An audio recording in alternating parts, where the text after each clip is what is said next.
इंसान कभी कभी बिना सोचे बिना समझे क्षण भर में फैसला ले लेता है और वह काम को कर डालता है, लेकिन बाद में जब उसे पछतावा होता है तो उसे वापस नहीं लाया जा सकता। आज की घटना में कुछ ऐसा ही है। कुछ लोग जो होते हैं वह क्षण भर में फैसला लेते हैं, जिसके कारण एक व्यक्ति जो कि इस दुनिया को छोड़कर चला जाता है। नमस्कार, आदाब, सत श्री अकाल दोस्तों, मैं करण राज, आप देख रहे हैं अनोखी अपराध। अगर आप इस चैनल पर नया है तो चैनल को सब्सक्राइब कर बेल का घंटा को जरूर दबाइएगा, क्योंकि इस चैनल पर हमेशा एक सत्य घटना पर आधारित आपको हर दिन कहानी सुनने को मिलेगी। आज की जो घटना है, आज की जो कहानी है, आपको मध्य प्रदेश के रायसेन जिला एक पड़ता है। उसी जिले में एक बिजोरा एक जंगल है। उसी जंगल के में एक परिवार रहा करते हैं।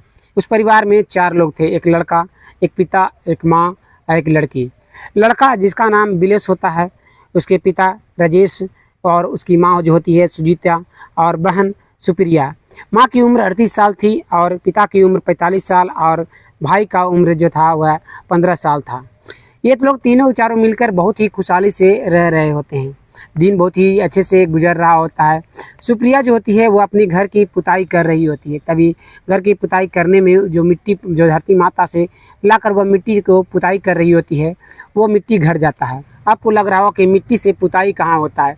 उसका जो घर था वह एक मिट्टी से बना हुआ था। जो सभी शहर में आप घर देखते होंगे वह ईंटों और जो कि सीमेंट से बना हुआ होता है, लेकिन इसका जो घर था वह एक मिट्टी से बना हुआ घर था। उस मिट्टी से घर को पुताई करने के लिए उस घर में जब वह रहती है, हम लोग पहले के ज़माने में रहा करते थे लोग, तो उस घर में ठंड ना ज़्यादा लगती थी ना गर्म ज़्यादा लगती थी। बहुत ही अच्छा मौसम रहता था कि कैसा भी मौसम हो, नींद बहुत ही अच्छी आती थी। इसलिए उसी घर में वह आज भी रह रही होती हैं। इसीलिए पुताई करने वक्त उसके जो मिट्टी थी वह घट जाती है। शाम हो रहा होता है तो सुबह के लिए कि सुबह होते ही वह फिर से पुताई करने के लिए स्टार्ट कर देगी। तो वह सोचती है कि क्यों ना पास के ही तालाब पर वह जाए और मिट्टी लेकर चला आए। सुप्रिया जो होती है वह वहाँ से निकलती है और वह सीधे तालाब पर पहुँच जाती है। तालाब जो था बेहद ही सुंदर था और उस तालाब का जो पानी था वह बिल्कुल साफ था। वह मिट्टी निकाल रही होती है, तभी वह देखती है कि शाम होने ही वाली है, तो क्यों ना वह नहा ले और नहा धोकर वह जाएगी तो वह खाना बनाएगी। इसलिए वह मिट्टी को काटती है और वहीं पर रख देती है और नहाना शुरू कर देती है। नहाते नहाते वह बाहर जब निकल रही होती है तभी उसके एहसास होता है कि उसके प्राइवेट पार्ट में कुछ हो रहा है। वह ध्यान नहीं देती है और ऊपर जब तालाब से बाहर निकलती है और जब वह अपने प्राइवेट पार्ट पर ध्यान देती है तो उसे वह जो कि लटका हुआ था, इस चीज़ को देखकर वह चिल्लाना वहाँ पर शुरू कर देती है। वह कई लोगों के पास आवाज़ लगा रही होती है, लेकिन कोई भी व्यक्ति सुनने को तैयार नहीं हो रहा होता है। कहीं दूर दूर तक आवाज़ जा रही होती है। तभी एक लड़का जिसका नाम आलोक होता है वह वहाँ पर पहुँचता है और कहता है क्या हुआ। तो वह जो सुप्रिया थी वह कहती है कि मेरे प्राइवेट पार्ट में जो कि जोक लटक चुका है। इस बात को सुनते ही आलोक जो था वह तुरंत उस जोक को निकालता है। निकाल कर वह उधर फेंकता ही है कि तभी जो सुप्रिया जो होती है वह कहती है कि तुम इतनी शाम को यहाँ पर क्या कर रहे हो। इस बात को सुनते ही आलोक जो था वह कहता है कि तुम जिधर जिधर जाती हो, जहाँ जहाँ जाती हो, वहाँ पर मैं पीछे पीछे तुम्हारा जाता हूँ, जो मैं तुमसे प्यार करता हूँ। इस बात को सुनते ही सुप्रिया अपनी सर को झुकाती है और मुस्कुराते हुए कहती है कि मैं भी तुमसे प्यार करती हूँ, लेकिन मैं भी अपने माता पिता के डर से तुम्हें नहीं बता रही थी कि मैं तुमसे प्यार करती हूँ। वो दोनों एक दूसरे से वहाँ पर बात करने लगते हैं। बात करते करते वो दोनों एक दूसरे का हाथ थामते हैं और वहीं पर एक खेत में राहड़ लगा हुआ था। उस खेत में वह दोनों चले जाते हैं और बारी बारी से वह जो आलोक था बारी बारी से कपड़े को अलग कर रहा होता है। वह मुस्कुरा रही होती है। वह दोनों एक दूसरे से प्यार करते हुए संबंध बनाना शुरू कर देते हैं। आपको लग रहा होगा कि वह दोनों तुरंत प्यार का इजहार किए या दोनों संबंध बनाना शुरू कर दिए। दरअसल इस घटना में बिल्कुल ऐसा ही हुआ था।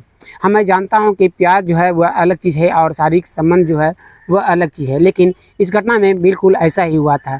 वह दोनों एक दूसरे के साथ संबंध बना रहे होते हैं।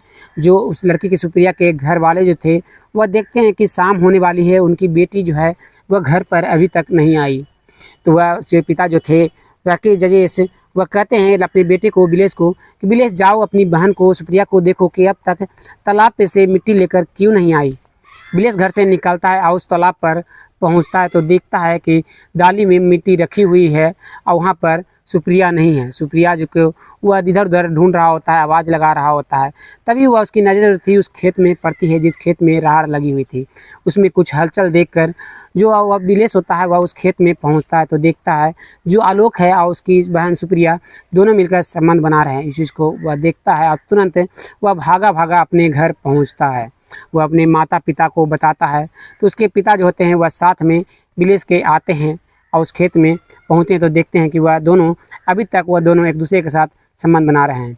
उन दोनों को देखकर सुप्रिया के पिता को गुस्सा काफ़ी ज़्यादा आ जाता है। वह तुरंत उस राहड़ के खेत में चले जाते हैं और तुरंत आलोक को पकड़ते हैं और उसे पीटना शुरू कर देते हैं और अपनी बेटी को भी 2-4 चांटे दे देते हैं। जो सुप्रिया के पिता थे वह आलोक को पीटते हुए जा रहे थे और उसका जो भाई था वह भी पीटता हुआ जा रहा होता है। दोनों काफ़ी देर तक उसे पीटते हुए जाते थे। वह जो आलोक था वैसा हो चुका था कि उसके मुंह से खून आना शुरू हो चुका था और उसे वह था इस दुनिया को जैसे कि छोड़कर जा रहा हो। जो उसका भाई होता है सुप्रिया का वह देखता है कि आलोक का जो हालत है वह ठीक नहीं है। वह तो उसे अपने पिता को वह मना करने की कोशिश कर रहा होता है, लेकिन उसके पिता जो होते हैं वह काफ़ी ज़्यादा उनके सर पर गुस्सा हो रहा था। इस कारण से वह उसे पीटते हुए जा रहे थे। जो सुप्रिया का भाई था बिलेश वह देखता है कि जब वह आलोक जो है वह इस दुनिया को छोड़कर चला जाएगा अगर उसके पिता और ज़्यादा इसे पीटेंगे तो, इसलिए वह वहाँ से भागा भागा तुरंत आलोक के घर पर पहुँचता है। वहाँ पर पहुँचता है और तुरंत उसके घर वालों को उसके माता पिता को बताता है कि मेरे पिता जो है वह आलोक को पीट रहे हैं, जो मेरी बहन के साथ वह इस तरह का काम कर रहा होता है। आलोक के माता पिता बिलेश के साथ उस खेत में पहुंचते हैं तो देखते हैं जो बिलेश के माता पिता हैं वह वहां पर नहीं है। जो आलोक है वो वहीं के खेतों के में पड़ा हुआ है। उसे देखकर तुरंत उसके जो आलोक के माता पिता होते हैं उसे तुरंत लेते हैं और एम्बुलेंस को कॉल करते हैं। एम्बुलेंस आती है और तुरंत उनसे आलोक को लेकर हॉस्पिटल उसके माता पिता चले जाते हैं। वहाँ पर जाने के बाद जब डॉक्टर उसकी जाँच करते हैं तो डॉक्टर बताते हैं कि वह इस दुनिया को छोड़कर चला गया। इस बात को सुनते ही उसके माता पिता जो होते हैं वह वहीं पर रोना शुरू कर देते हैं। जो डॉक्टर था वह तुरंत पुलिस को इन्फॉर्म करता है। पुलिस वहां पर आती है, उसके माता पिता से पूछताछ करती है तो वह सारी चीज़ों को जो बिलेश बताया था वह सारी चीज़ें वह बता देता है। जो पुलिस होती है वह वहाँ से निकलती है और तुरंत सुप्रिया के घर पर पहुँचती है। सुप्रिया जो थी वह रूम में बंद थी, उसके माता पिता ने उसके रूम में बंद कर रखा था। सुप्रिया के माता पिता से पुलिस वाले जब पूछताछ करते हैं तो सुप्रिया के माता पिता जो थे वह सारी चीज़ों से इनकार कर रहे होते हैं। पुलिस सुप्रिया को जब ढूंढती है तो उसके माता पिता कहते हैं कि वह रूम में बंद है, वह पढ़ाई कर रही है। पुलिस उस रूम में पहुंचती है तो वह सुप्रिया जो थी वह रो रही होती है। जिस पुलिस को देखकर सुप्रिया जो थी वह तुरंत सारी चीज़ों को बताना शुरू कर देती है कि दरअसल आलोक जो है वह उससे प्यार करता है, वह भी उससे प्यार करती है और उसके माता पिता ने उसे इस दुनिया से अलविदा कर दिया। इस बात को सुनते ही पुलिस जो होती है तुरंत सुप्रिया के माता पिता को गिरफ्तार करती है और उसे लेकर चली जाती है। तो दोस्तों ये सत्य घटना की कहानी में अगर क्षण भर में अगर सुप्रिया के पिता ने फैसला नहीं किया होता तो आज जो है आलोक जो है अपने माता पिता के साथ रह रहा होता है। आज जो वह लड़की है अपने माता पिता के साथ बेहद ही खुशी से आज रह रही है। आपको इस घटना में किसकी गलती लगती है? क्या सुप्रिया की गलती थी कि वह उसे प्यार का इजहार करते ही उसके साथ वह खेतों में चली गई, या फिर उसके भाई की गलती थी कि वह देखकर अपने पिता को बुलाने गया, या फिर उसके पिता की गलती थी कि वह क्षण भर में फैसला किया और वह आलोक को इस दुनिया से अलविदा कर दिया? आखिर किसकी गलती लगती है? कमेंट में अपना राय जरूर दीजिएगा। फिर मिलते हैं एक और वीडियो में, तब तक